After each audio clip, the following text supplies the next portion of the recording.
మూరపల్లి వాళ్ళమ్మ, మూరపల్లి తర్వాత అనంతారం. అలా అయిపోయినాక అనంతారం వెళ్ళండి.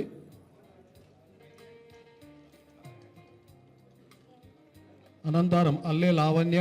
సహాయనిధి చెక్కులు అనేటి, ప్రధానమంత్రి సహాయనిధి చెక్కులు అనేటి నేను రాజకీయాలకు రాకముందు రాజకీయ కుటుంబం నుంచి వచ్చిన కాబట్టి ఒక సీనియర్ నాయకులు నాకు బాగా దగ్గర కాబట్టి కుటుంబ సభ్యులు వారు తీసుకొచ్చినప్పుడు చూసినాం. ప్రధానమంత్రి సహాయనిధి గురించి తీసుకొచ్చేవాళ్ళు. ఓ పార్లమెంట్ సభ్యులు నాకు బాగా దగ్గర బంధువు. అవి చూసే సందర్భంలో మొదట్లో పడ్డాలో నేను ఓడిపోయాను, మీ అందరూ తెలుసు. కొత్తగా ప్రభుత్వం వచ్చింది. అప్పుడు నా ఇచ్చి నేనే కొంత అడుగు ముందుకేసి అప్పుడున్న పార్లమెంట్ సభ్యురాలను కోరి కొన్ని ఇప్పించడం జరిగింది. ఆ తర్వాత ఇక మీరు అందరూ నన్ను గెలిపించారు. గెలిచిండు అంటారు, గెలిచుడు కాదు, గెలిపించారు మీరు. వేదిక మీద ఉన్న నాయకులు కావచ్చు, మీరు కావచ్చు. ఎందుకు గెలిపించారు? మా సైన్యాన్ని సేవ చేస్తాడు, అందుబాటులో ఉంటాడు. అప్పుడప్పుడు జర కోపానికి వచ్చినా కానీ మళ్ళీ అటుగా విడిసి బురికిస్తాడు సందీప్ రావు అదే అని చెప్పి మీరు నన్ను గెలిపించారు. మరి మీరు గెలిపించిన తర్వాత మొదటి 5 ఏళ్ళు మొదలుపెట్టగానే నడువుల కరోనా కష్టకాలం అయినా కానీ మీ అందరి మధ్యలో రాని ఊరు లేదు, చేయని పని లేదు, మిగిలిపోతాయి. మళ్ళీ గెలిపించారు. ప్రభుత్వం మారింది, కొన్ని రోజులు వేచి చూసినాం. అనుకున్న స్థాయిలో పనులు ముందరికి పోతలేవు. నన్ను కూడా కలిసి పనిచేద్దామని పైనుంచి కొందరు మంత్రులు వారు ఫోన్ చేయడం, ముఖ్యమంత్రి గారిని కూడా నేను కలిసినప్పుడు వారు కూడా సానుకూలంగా స్పందించడం. నేను కూడా అనుకున్నా ఈ 2 ఆప్షన్లు అయితే సపరేట్గా దవాఖానలో కూర్చోవాలి, ఎందుకంటే ప్రతిపక్షంలో, లేదా రోజు ఆందోళన చేసుకుంటే నల్ల జెండాలో ఇంకా డౌన్ అనుకుంటా చౌరస్తాలలో కూర్చోవాలి. ఒక ఆప్షన్. రెండో ఆప్షను ప్రభుత్వంతో కలిసి పనిచేస్తే ఇప్పుడే ఇంతకుముందు చెప్పాడు, ఇవి కొద్ది చిన్నవి ఉన్నాయి కానీ నేను ఒక వంజరాయన యువకుడు 30-40 ఏళ్ళు ఉంటాయి, 7.5 లక్షల రూపాయలు సీఎంఆర్ఎఫ్ ఇచ్చారు. 7.5 లక్షలు. ఇప్పుడు నిమ్స్ హాస్పిటల్ ఉన్నాడు, దాదాపు బతకడనుకున్నాం, బతికే పరిస్థితి వచ్చింది. నేను కూడా పోయి చూసి వచ్చిన. నిన్న నేను నిమ్స్కి పోయి అట్లనే ఈదులుగా పెట్టమని నియోజకవర్గం కాదు, అంతర్గాలో మా బయళ్ళ తిరుపతి అంటారు, వాళ్ళు అల్లుడు అవుతాడు కొండయ్య అని. ఓ మాట చెప్పగానే అడ్మిట్ చేసుకున్నారు. దురదృష్టవశాత్తు సీరియస్ బీమారి, అలా పరిస్థితి బాగాలేదు. అంటే ఈ రకంగా అటు విద్య కావచ్చు, ఇంతకుముందు చెప్పినట్టు మన రెసిడెన్షియల్ స్కూల్స్ ఉంటాయి, దాంట్లో ఇంటిగ్రేటెడ్గా పెద్ద ఎత్తున ఒకటి మంజూరు ఇస్తామంటే మొదట్లో అధికారులు గుట్రాజపల్లి చెప్పారు.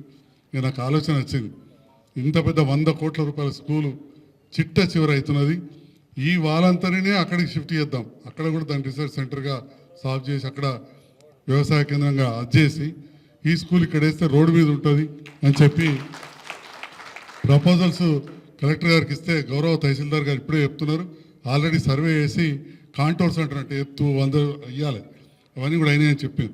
అవన్నీ కూడా చేసామని చెప్పారు. నేను మీ అందరి పక్షాన, నియోజకవర్గ నాయకులందరి పక్షాన మా రెవెన్యూ కలెక్టర్ గారికి, తహసీల్దార్ గారికి, వారి సిబ్బందికి ధన్యవాదాలు తెలియజేస్తున్నాను. నేను ఇదే విషయాన్ని ముఖ్యమంత్రి గారు కూడా ఇక్కడ చేంజ్ ఆఫ్ ఇది, అది వాలంటరీ చైర్మన్ ముఖ్యమంత్రి గారు ఉంటారు ల్యాండ్ ఇవ్వాలంటే. సో గతంలో కూడా మనం మార్కెట్కి తెచ్చినాం, అదేవిధంగా ఇవ్వాలని చెప్పి ముఖ్యమంత్రి గారి సలహాదారుకు నిన్న పేపర్ ఇచ్చి రావడం జరిగిందని కూడా తెలియజేస్తాను. అంటే ఈ రకంగా మీరందరూ ఇక్కడ ఉన్నారు.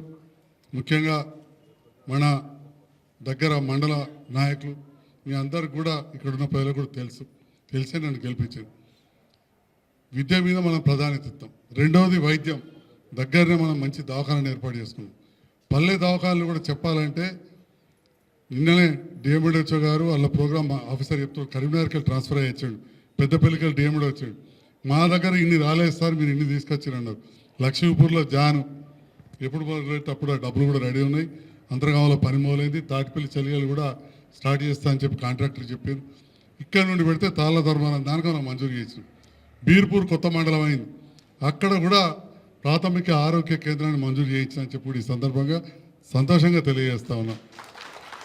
మొన్ననే అంగన్వాడీ సెంటర్లు తక్కువ ఉన్నాయన్నారు. ఒడ్ర కాలనీలో, మోతేలో ఇట్లా అన్నీ కూడా మనం మంజూరు చేయించడం జరిగింది, మండలంకి ఒకటి. దాంతోపాటుగా నర్సింహపల్లె గ్రామంలో ఇందిరానగర్ కాలనీ అని పూర్తి స్థాయిలో దళితులు ఉండే కాలనీ ఉంటుంది. ఎక్కువ మంది దళితులు ఉన్న కాలనీ ఈ నియోజకవర్గాలు అదే ఉండదు. మరి గొల్లపల్లె చేసినాం, మా బంజరపల్లె చేసినాం, ఒడ్ర కాలనీ చేసినాం, ఇదెందుకు చేయొద్దని చెప్పి నాకు ఆలోచన వచ్చి అది కూడా గ్రామ పంచాయతీ చేయడమే కాదు, రేపు వట్టిగా కాగితం ఇచ్చడం కాదు, రేపు గ్రామ పంచాయతీ భవనానికి 20 లక్షలతోటి భూపూజ కూడా చేయబోతున్నామని చెప్పి ఈ సందర్భంగా తెలియజేస్తున్నాం. అంటే అన్ని వర్గాల సంక్షేమాన్ని, అభివృద్ధిని, కుల మతాలకు అతీతంగా మనం అభివృద్ధి చేసుకోవాలి. మళ్ళీ కూడా చెప్తా ఉన్నాం, ఎన్నోసార్లు మీరు టీవీలో వింటూ ఉంటారు, ఇక కొందరు ఎందుకంటే కొద్దిగా ఇటు సైడ్ నుంచి గెలిచి అటు నుంచి గెలిపించిన వాళ్ళు మీరే. కొంతమందికి కొద్దిగా బాధ అనిపించి నాకు కూడా ఏం పెద్ద ఎగురుకుంటూ పోలే, కానీ ఆలోచన లేనిది అయితే రోజు ఆందోళనలు, అంటే డౌన్ ముఖ్యమంత్రి ప్రభుత్వం అని కూడా కూర్చోవాలి, లేదా ముఖ్యమంత్రి మంత్రుల దగ్గరకు పోయి మంచిగా అభివృద్ధి చేసుకురావాలి. సో మన ప్రాంతం ఉన్న 4 ఏళ్ళు అభివృద్ధి చేద్దాం, ఆ తర్వాత ప్రజలు నిర్ణయిస్తారు అనుకున్నాం. ప్రజలు దేనికి నిర్ణయిస్తారు, మొగ్గుతారు అనేది పార్టీలకు అతీతంగా ఆలోచిస్తే మనం మహారాష్ట్ర ఎలక్షన్లో చూసాం. శివసేన అంటే ఠాక్రే, ఠాక్రే అంటే శివసేన. అందులోకెళ్ళి షిండే గారు వేరే వర్గం అయిపోయారు, ముఖ్యమంత్రి అయ్యాడు, అభివృద్ధి చేసాడు. నిన్న ప్రజలు షిండే వర్గానికి పట్టం కట్టారు, ఠాక్రే వర్గానికి కట్టలే. ఎన్సీపీ శరద్ పవార్ మాజీ ముఖ్యమంత్రి ఉండే, ఎన్సీపీ అంటే శరద్ పవార్ లేదా వాళ్ళ అమ్మాయి సుప్రియా సూలే బిడ్డ ఎంపీ. అక్కడ నుంచి వెళ్ళిపోయి అజిత్ పవార్ అక్కడ పనులు చేసిండు. ఇవాళ ప్రజలు అజిత్ పవార్కే పట్టం కట్టారు. సో ఇవాళ ఒక నిదర్శనం. మీరు కూడా అదే స్థాయిలో ఆలోచన చేసి నన్ను మనసారా ఆశీర్వదించి ఎట్లయితే గెలిపించారో నాకు మద్దతు ఇస్తే ఖచ్చితంగా మన ప్రాంత అభివృద్ధి లక్ష్యంగా పనిచేస్తా, నాకు వేరే లేదని చెప్పి ఈ సందర్భంగా తెలియజేస్తూ, అభివృద్ధితో పాటు సంక్షేమం కూడా ఇంపార్టెంట్. సంక్షేమంలో భాగంగా ఇట్లాంటి ముఖ్యమంత్రి సహాయ చెక్కులు కావచ్చు, విద్యాపరంగా కావచ్చు, ఇవన్నీ కూడా చేస్తాం.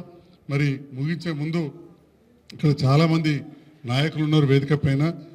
240 సీట్లు గొల్లపల్లి రోడ్లోని ఎస్సీ రెసిడెన్షియల్ డిగ్రీ కళాశాలకు క్యాన్సల్ అయితే మళ్ళీ మంజూరు చేయించుకొచ్చిన 25% సీట్లే నిండినాయి. మళ్ళీ బీసీలకు, ఈ బీసీలకు కూడా 20% సీట్లు ఉంటాయి, 70% ఎస్సీలకు ఉంటాయి. దయచేసి చదువుకునే అమ్మాయిలు, పేదవాళ్ళు చదువు ఆపకుండా, ఇంటర్మీడియట్ అయిన వాళ్ళు, ఎందుకంటే పుస్తకాలు, భోజనము, బట్టలు అన్నీ కూడా ఫ్రీగా ఉంటాయి.